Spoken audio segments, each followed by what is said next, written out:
Joining us is Florida Senator Ashley Moody. Welcome, Senator. Thank you for joining us. Democrats want changes before funding DHS and ICE, but that is the exact same party which made no changes when they had the House, the Senate, and the White House under Obama and Biden. Yeah, look, as you know, I'm the newest United States Senator, and since getting to the swamp, it has been shocking to me how little substance the Democrats act on.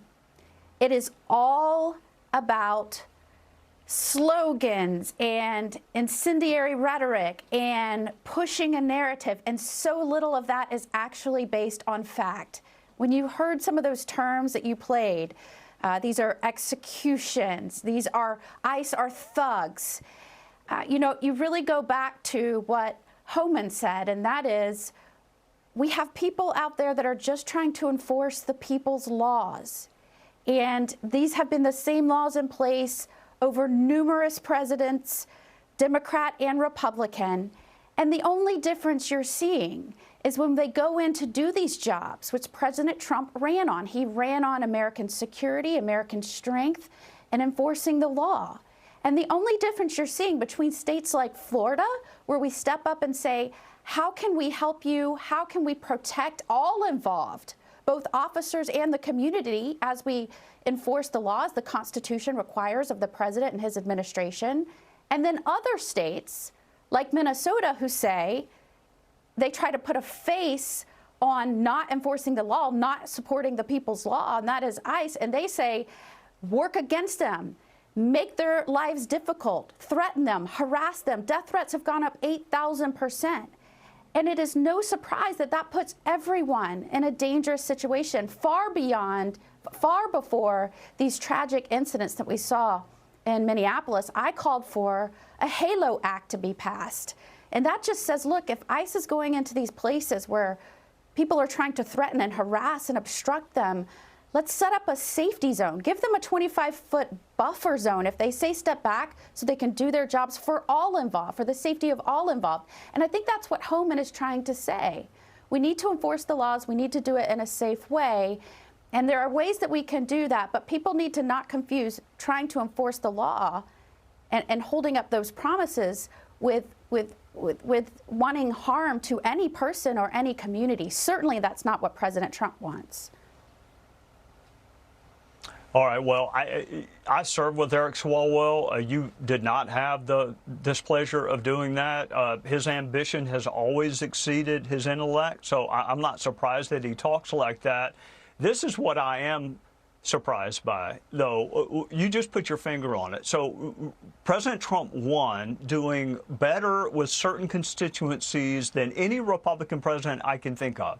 Now, there have been some Republicans in Florida who have expressed concern about how the Republicans are doing with Hispanic voters right now. We just lost a Texas state Senate race last night. If it's not the policy, what has caused the polling to flip and losing the governor's race in Virginia, losing the governor's race in New Jersey by larger than what we thought? What is causing the electoral losses if it's not the policy?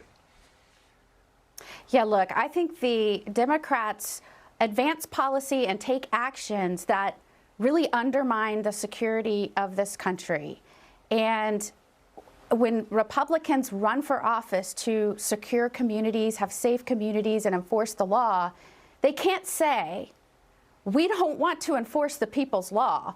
We want prosecutors that refuse to prosecute. We want law enforcement chiefs to turn on other law enforcement and say they're fake law enforcement. I mean, all of these things are subversive acts, but they can't run on that. So they try to generate a narrative. They put a face on that. And that is what they've done with ICE officers. And now they have elected leaders, people that call themselves leaders, maligning these people, calling them thugs, doing everything they can to undermine that image that they have put forward, when really, at the base of it, they're saying, we don't want the law enforced in America. And as a party, we as the Democratic Party are going to do everything we can to be subversive towards the rule of law. And that, by the way, is what our country was founded on. And so we as Republicans have to keep pushing back on this and pulling back that disguise, if you will. So, for example, they're going to try and shut down the government this week, and they're going to say they're doing that because they don't want DHS funded. Again, this is all hot air and inaccurate. They're just trying to force a narrative. We've already funded ICE. We've already funded that law enforcement arm is already funded. We did that in the summer. What they will do is shut down TSA.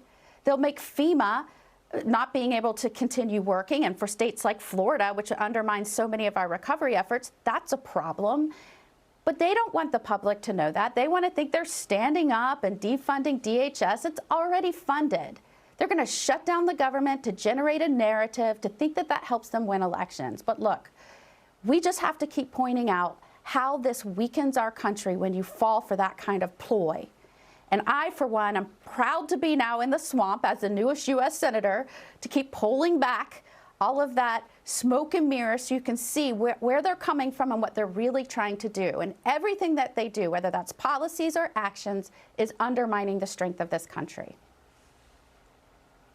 I also think you ought to point out all three of those Democrats that we play clips of did not lift a finger under Barack Obama or Joe Biden to change a single solitary immigration law. And all ICE is doing is enforcing what those three never changed. Senator Ashley Moody from the great state of Florida, thank you for joining us on a Sunday night.